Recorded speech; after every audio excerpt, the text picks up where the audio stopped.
नमस्कार, आप देख रहे हैं सिजलस न्यूज। चलिए बिना देरी किए जानते हैं आज की विशेष खबरें। अमेरिका के टेक्सास राज्य में शुक्रवार को भारी बारिश के बाद ग्वाडालूप नदी में आई बाढ़ से 24 लोगों की मौत हो गई, जबकि 23 लड़कियां लापता हो गई।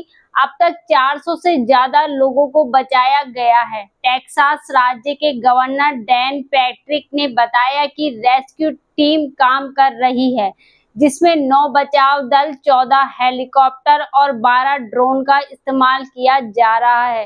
करविल के पास कैंप मिस्टिक, जो एक लड़कियों का समर कैंप है, पूरी तरह से बाढ़ में डूब गया है। कैंप में मौजूद 750 लड़कियों को बचाया गया है। कैंप में बिजली नहीं है और कई बच्चे अभी भी रेस्क्यू का इंतजार कर रहे हैं। अधिकारियों ने कहा कि कितने लोग लापता हैं, इसका सटीक आंकड़ा बताना मुश्किल है।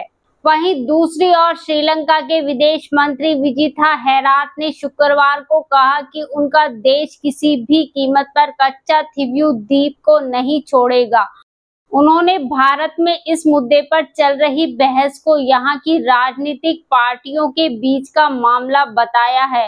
हेरात ने कहा, हमारे पास इस मुद्दे को सुलझाने के लिए डिप्लोमेटिक रास्ते खुले हैं, लेकिन अंतर्राष्ट्रीय कानून के मुताबिक कच्चाथीवू द्वीप श्रीलंका का हिस्सा है और हम इसे कभी भी नहीं छोड़ेंगे। हेरात ने भारतीय मछुआरों पर कच्चाथीवू द्वीप के पास श्रीलंकाई समुद्री सीमा में घुसकर मछली पकड़ने का आरोप लगाया है। उन्होंने कहा कि भारतीय मछुआरे न सिर्फ हमारे संसाधनों को लूट रहे हैं, बल्कि समुद्री पौधों को भी नुकसान पहुंचा रहे हैं।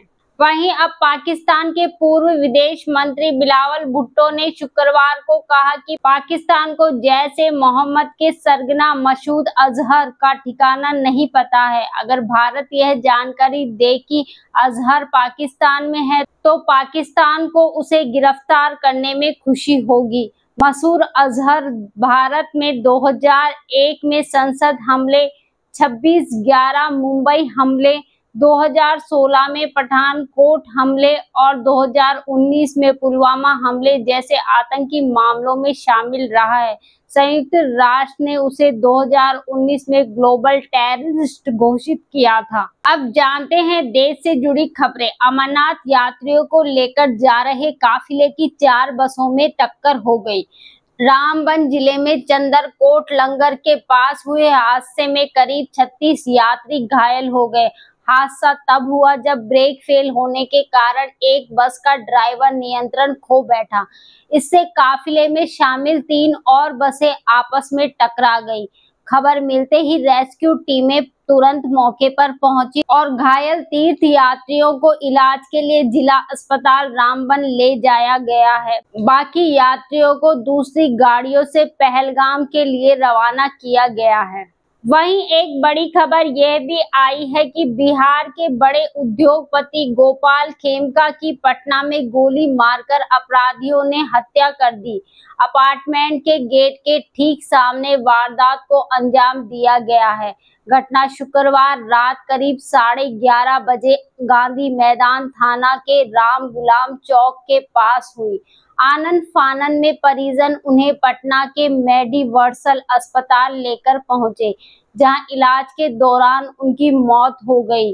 गोपाल खेमका देर रात खुद गाड़ी ड्राइव करते हुए बांकीपुर क्लब से घर लौटे थे। वो जैसे ही अपार्टमेंट के पास पहुंचे, घात लगाए अपराधियों ने उनके सिर पर गोली मार दी।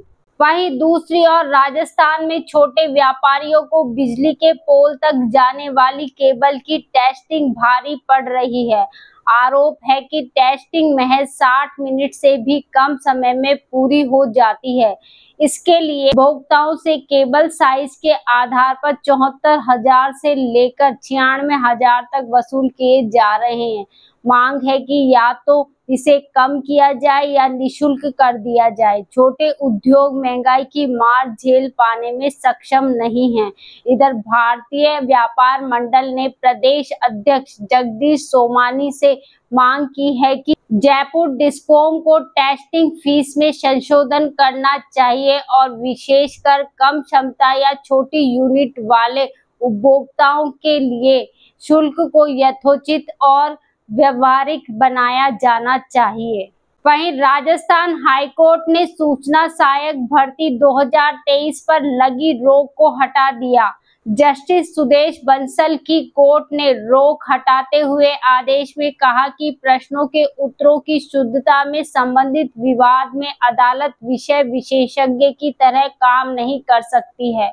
इस तरह के विवाद में न्यायिक समीक्षा का दायरा अत्यंत संकीर्ण होता है। ऐसा इसलिए किया गया है कि सार्वजनिक रोजगार को अंतिम रूप दिया जा सके, यहाँ तक कि अगर मामूली गलती हो तो उसे भी स्वीकार किया जा सके। अदालत ने सितंबर 2024 में भर्ती प्रक्रिया पर रोक लगाई थी, जिससे करीब 3,415 पदों की भर्ती अटक गई थी। चलिए जानते हैं मौसम का हाल। राजस्थान में इस साल मानसून खासा मेहरबान है। राज्य में इस सीजन सामान्य से 135% ज्यादा बारिश दर्ज हुई है। मौसम विज्ञान केंद्र ने शनिवार को भी 4 जिलों कोटा, बूंदी, बारां और झालावाड़ में भारी बारिश का ऑरेंज अलर्ट जारी किया है, जबकि 26 जिलों में येलो अलर्ट जारी किया है। इसके साथ ही अगले 2-3 दिन कोटा, उदयपुर संभाग के जिलों में भारी बारिश का दौर जारी रहने की संभावना बताई जा रही है। वहीं शुक्रवार को जयपुर, दौसा, सवाई माधोपुर समेत कई जिलों में 2 इंच तक पानी बरसा। वहीं पश्चिमी जिलों में धूप निकलने से गर्मी और उमस फिर बढ़ गई। श्रीगंगानगर, बीकानेर, जैसलमेर के एरिया में दिन का तापमान 38 से 43 डिग्री के बीच दर्ज हुआ। अब बढ़ते हैं खेल से जुड़ी खबरों की ओर। बर्मिंघम टेस्ट में भारत को पहली पारी में 180 रन की बढ़त मिली। टीम ने 587 रन के जवाब में इंग्लैंड को 407 रन पर समेट दिया। इंडियन कैप्टन शुभमन गिल को कैच लेने की कोशिश में सिर पर बॉल लग गई। इंग्लिश कप्तान बेन स्टोक्स टेस्ट कैरियर में पहली बार पहली गेंद पर आउट हुए। जैमी स्मिथ ने महज 80 गेंद पर सेंचुरी लगा दी। उन्होंने हैरी ब्रूक के साथ छठे विकेट के लिए 303 रन की पार्टनरशिप भी की। मोहम्मद सिराज ने 2 गेंद पर लगातार 2 विकेट लिए। वहीं दूसरी ओर क्रोएशिया के जाग्रेब में चल रहे super United rapid and blitz tournament में भारतीय शतरंज खिलाड़ी डी गुकेश ने रैपिड खिताब जीत लिया है। यह टूर्नामेंट ग्रैंड चेस टूर 2025 का हिस्सा है और गुकेश ने रैपिड फॉर्मेट में 18 में से 14 पॉइंट अर्जित करके खिताब अपने नाम किया। गुकेश ने आखिरी राउंड में अमेरिकी खिलाड़ी वेस्ली सो को 36 चालों में हराकर रैपिड खिताब अपने नाम किया। गुकेश ने टूर्नामेंट में 9 मुकाबलों में से 6 में जीत हासिल की, 2 ड्रॉ रहे और 1 में उन्हें हार का सामना करना पड़ा। ये थी आज की ताजा और विशेष खबरें। कल फिर मिलेंगे नई खबरों के साथ। धन्यवाद।